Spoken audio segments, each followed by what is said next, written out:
Welcome back, everyone. For today's deep dive, we're going to be talking about Galileo Galilei. Oh, Galilei. How he changed the world. Yeah. And we've got some really interesting articles and biographical information on Galileo. And I can't wait to kind of dig into this and share some of the things that we found. Yeah, he's such a fascinating figure. Okay, let's unpack this. Well, it's interesting because when you think about Galileo, you think about astronomy. Right. But his journey to becoming like this huge revolutionary figure in astronomy wasn't exactly a straight line. Right. He was born in Pisa in 1564, Mm-hmm. and his dad was a musician and really wanted him to pursue a career in medicine. So you're telling me that Galileo, No, can you the not? astronomer, was almost a doctor? Yeah, almost a doctor. That's so wow. Back then, physicians earned a lot more than mathematicians. That makes sense. So his dad, he was thinking about financial security for Galileo. Practical. Exactly. But it seems that young Galileo had a different destiny in mind.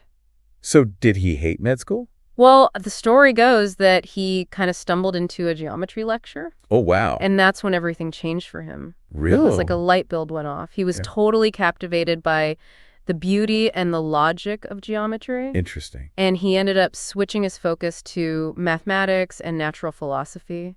I wonder what his dad thought about that. Yeah, I'm sure there were some interesting conversations at the dinner table. Yeah, probably some tension there. But, speaking of Galileo's younger years, there's that famous story about the chandelier. Oh, yeah, and the Pisa Cathedral. Exactly. Didn't he notice something about how it swung? He did. He was a very observant young man. Yeah. And he noticed that no matter how wide the swing was, Mm-hmm. it always took the same amount of time for the chandelier to complete a full swing. He timed it with his pulse, right? That's right. He used his own pulse to time it. That's amazing. And this observation, this fascination with the pendulum, would later influence the development of accurate clocks. Oh, wow. Although it wouldn't be for almost another century. Really? Until Christian Huygens would actually kind of fully utilize that observation. So Galileo was kind of ahead of his time. He was way ahead of his time. That's so cool. Even as a young man. Right. He was already making these paradigm-shifting observations. It makes you wonder, how many other little Eureka's moments are out there. Yeah. Just waiting for someone to pay attention. Yeah, to really observe the world around them. Exactly. That's a good takeaway for our listeners right there. Absolutely. Yeah, so Galileo... Always be curious. Always be curious. That's the lesson here. So he makes this observation as a young man with the pendulum, and that kind of sets him on the path. Sets the stage for his future work. Yeah, and it's interesting because, we think about him as this astronomer, but he was also a pretty skilled inventor. He was. He was quite the tinkerer. Yeah, tell me about that. Well, for example, he developed something called the geometric and military compass. What, so it's like a compass and a protractor or something? Kind of. It was actually a multi-purpose tool. Cool. Gunners in the military used it to calculate the trajectory of their cannons and figure out the right amount of gunpowder. That makes sense. But it was also used by mathematicians and surveyors. So like a pocket-sized engineer's toolkit. Exactly. A very versatile tool. So he actually sold these compasses, right? Oh, yeah. He wasn't just a theorist. He was a practical guy. He sold over 100 of these compasses. Wow. And even provided instruction manuals and courses. So he was kind of an entrepreneur. He was. He was really interested in making his knowledge and tools accessible to others. Yeah, that's cool. So he's got this inventor side to him. Absolutely. But the invention that really changed his life, and I think ultimately the course of history, was the telescope. Ah, yes, the telescope. So he didn't invent the telescope. Huh? No, he didn't, but he was a master at improving upon existing ideas. Right. So in 1609, word reached Galileo about this newfangled device from the Netherlands called the telescope. And being Galileo, he didn't just buy one. Right. He figured out how to build his own. And make it better, right? Exactly. He improved upon the design and created telescopes with up to 30 times magnification. 30 times. That's amazing. Can you imagine that? Yeah, like going from blurry old binoculars to a high-definition zoom lens. It must have been mind-blowing at the time. Yeah, totally. So what did he do with these telescopes? Well, he was a smart businessman. Yeah. So he sold some of them to merchants for seafaring and trade. I bet those were really handy at sea. You bet they would have been a huge advantage back then. Yeah. But it's his celestial observation Right. that really revolutionized our understanding of the universe. Okay, so that's where it gets really interesting. This is where things really take off. Okay, let's talk about those groundbreaking discoveries. Well, first, he turned his telescope towards the moon. In 1609, right? Yes, in 1609. Okay. And what he saw challenged centuries of accepted knowledge. What did he see?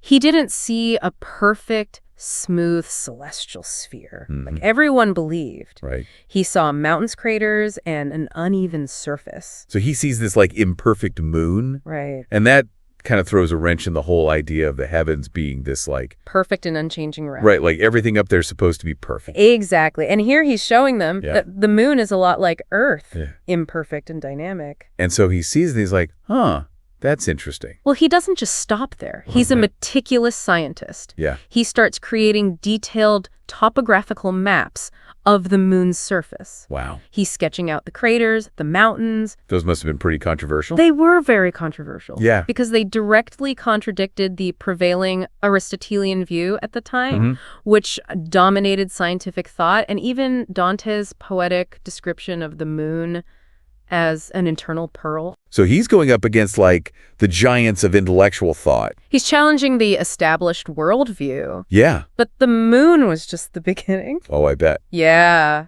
This is where it gets really interesting. Oh, yeah, buckle up. Okay. Because in January 1610, Galileo made another groundbreaking discovery. What was it? He was observing Jupiter. Okay. And he noticed these 4 points of light near the planet. At first, he thought they were stars. But as he observed them night after night, he noticed something peculiar. What was it? They were changing positions. Okay. It was as if they were dancing around Jupiter. And orbiting it? Exactly. He had discovered Jupiter's 4 largest moons. Wow. So this is huge, right? This was monumental. Because it's saying that not everything revolves around the Earth. Precisely. Yeah. This was the first direct evidence against the geocentric model. So the idea that Earth is the center of everything. That's right. That's got to be a tough pill to swallow for people back then. Oh, absolutely. It was a huge challenge to the long-held view of the universe. Is everyone just accept this new understanding right away? Oh, no. Yeah. There was a lot of resistance. Some astronomers even struggled to see the moons through the telescope. They couldn't even see them. Some of them, yeah. Wow. They were so entrenched in the old worldview. Yeah, they couldn't see what was right in front of them. It's amazing how powerful our preconceived notions can be. Right, and this is like a perfect example. It is. About that. And this discovery really helped to shift our understanding of the solar system from a geocentric to a heliocentric model. So the sun at the center. Exactly. Wow, and Galileo was a big part of that. He was a driving force behind that paradigm shift. Yeah, and so he discovers these moons, and then I read that he actually thought about using them for navigation. He did. Like some kind of cosmic clock. It was a brilliant idea. So tell me about that. He figured that if you could accurately predict the eclipses of these moons, you could use that information to determine longitude at sea. Wow. It was like a celestial GPS. It's so cool. It was, but it proved a bit too challenging to implement on the swaying deck of a ship. Oh, I can imagine. But it did eventually find applications in land surveying. Interesting. So even though it didn't work out for navigation at sea, it still had practical applications. Right. So his mind was always like, connecting the dots. Finding ways to apply these like really abstract discoveries to real world problems. He was a master at that. Yeah, so he's got the moon, he's got Jupiter's moons. What's next? Well, he didn't stop there. Okay. He also turned his attention to Venus in 1610. Interesting. He observed that Venus went through a full set of phases. Oh, wow. Just like our moon. Interesting. So what did they tell him? This observation provided even more evidence for the heliocentric model. Okay. The idea that the planets revolve around the sun.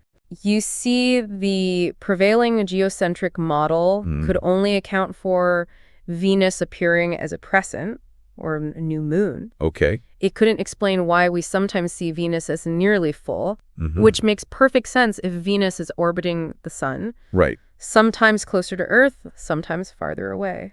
So it's like he's piling on the evidence. He's building a strong case for the heliocentric model. And against the Earth-centered view. Exactly. But this is more than just an academic debate, right? Oh, absolutely. It's like changing the way people see themselves. It's a philosophical and a theological earthquake. Yeah. Galileo is chipping away at the idea that Earth, and by extension, humanity, is the center of creation. And I'm guessing that's where things start to get a little bit tense, a little bit heated. With the church. Yeah, this is where the story takes a bit of a dramatic turn. Yeah, and that's where we'll have to pick it up in part 2. Sounds good. Of our deep dive. Stay tuned.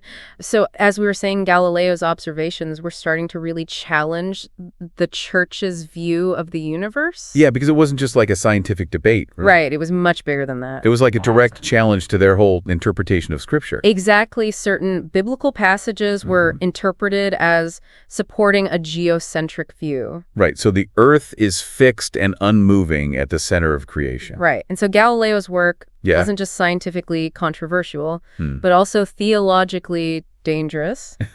So this is a classic clash between new ideas and, established power structures. Absolutely. It's a recurring theme throughout history. And we still see it today, don't we? All the time. Yeah, new scientific discoveries, social movements, technological advancements. Yep. They all have the potential to kind of disrupt the status quo. They challenge the powers that be. And so for Galileo, I mean, things really came to a head in 1616. That's right. When the church issued a decree, essentially ordering him to abandon his support for heliocentrism. They were basically saying, stick to your observations, Galileo. Yeah. But leave the interpretation of the universe to us. That's a pretty bold move. It was a power move, for sure. So did Galileo just back down? Well, Galileo was a brilliant scientist, Yeah. but he also knew how to pick his battles. Okay. Challenging the church's authority back then, Yeah, that was a risky move. it could land you in some serious trouble. Right. You could end up facing the Inquisition. Exactly, and that was not a pleasant experience. No, not at all. So what did Galileo do? Did he just keep his ideas to himself? For a while he did. Okay. He continued his research, his Uh-huh. observations, Yeah. but he was more cautious about publicly advocating for heliocentrism. But then he wrote that book, Uh, Dialogue Concerning the Two Chief World Systems. published in 1632. And that's the one that got him into all sorts of trouble. It was the one that really stirred the pot. So he got permission from the Pope to publish it, right? He did. He had the Pope's blessing. But things didn't quite go as planned. No, they didn't.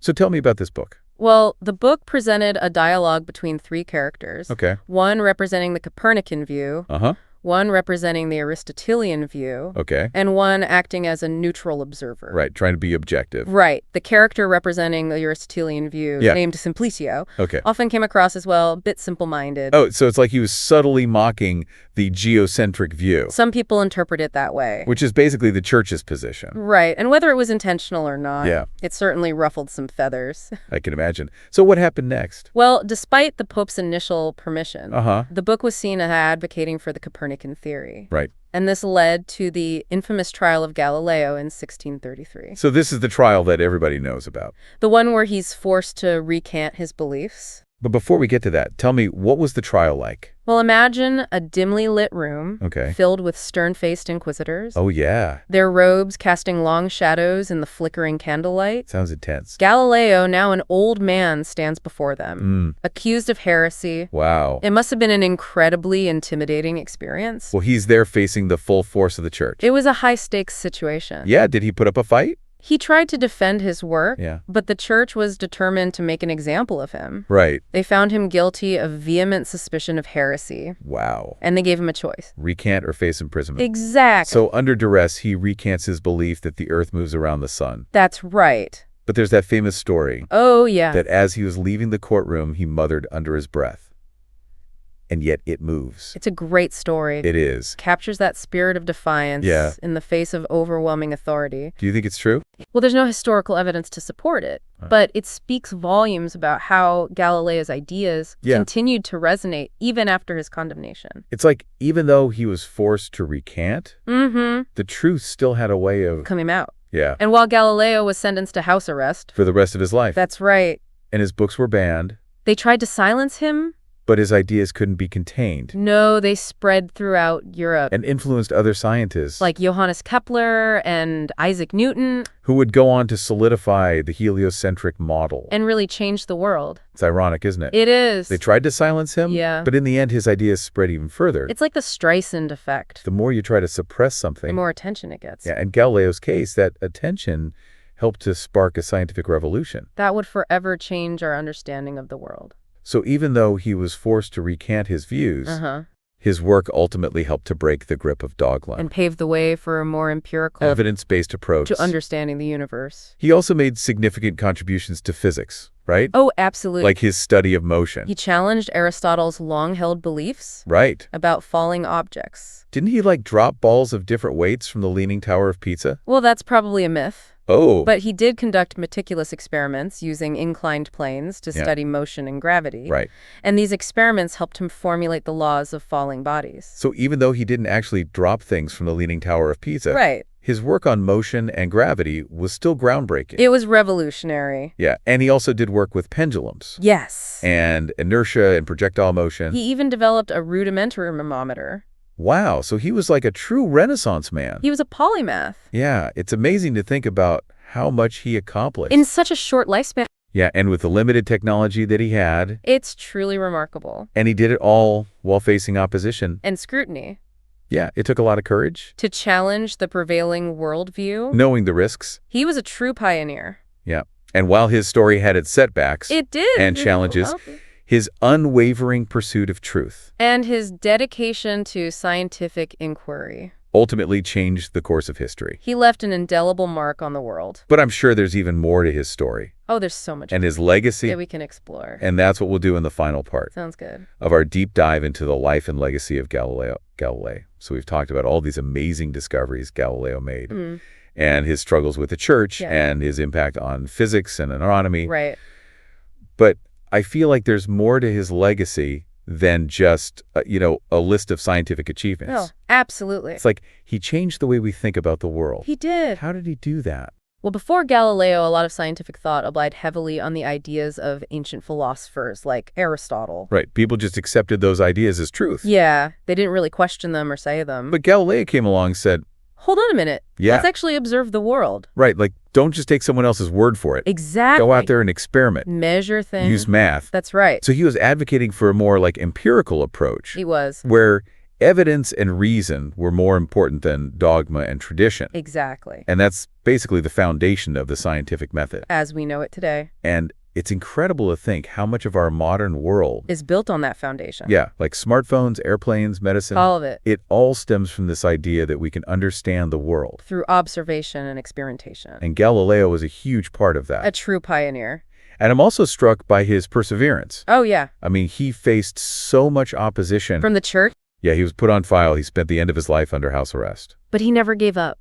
He never stopped pursuing knowledge. He was relentless. And he wrote one of his most important works. 2 new sciences. While under house arrest. Amazing, isn't it? It really is. It's like he was saying, you can try to silence me. But you can't stop the pursuit of knowledge. And that's a message that's still so relevant today. Absolutely. In a world where we're bombarded with information and misinformation. It's more important than ever to think critically. To question assumptions. To demand evidence. We can't just blindly accept what we're told. We have to investigate for ourselves. Like Galileo did. Exactly. So that's his legacy. Curiosity, skepticism, the pursuit of truth. I think that's a perfect note to end on. I agree. Galileo's life and work offer us so much more than just scientific discoveries. They remind us of the power of human curiosity. And the importance of challenging assumptions. And that drive to understand our place in the universe. So the next time you look up at the night sky and see the moon. Or Jupiter, or the Milky Way. Remember Galileo? The man who dared to challenge the heavens. And change the way we see the universe and ourselves. A true giant of science. Until next time, keep those minds curious.